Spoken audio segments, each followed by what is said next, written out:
Assalomu alaykum. Mana bayinlashning qog'ozi sodraga topshirib chiqdik mana, xudo xolasa. Bizga borsak, bir oydan keyin tushadi pul dedi. Tushmasa telefon qilasan deb vizitka berdi. O'shandan bilasan nima bo'lishini dedi. Bizni mana boltimiz kutib turibdi, bolt. Ochaylik endi buni. Bolt mashina olganmiz mana.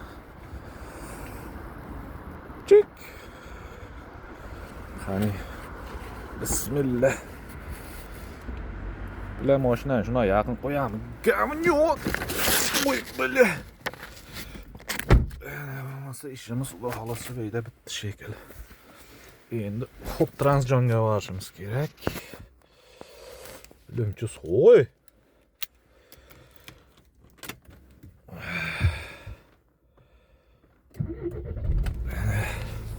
Ketaveramiz endi xudo xolasa. Sog' bo'lasizlar, salomat bo'lasizlar.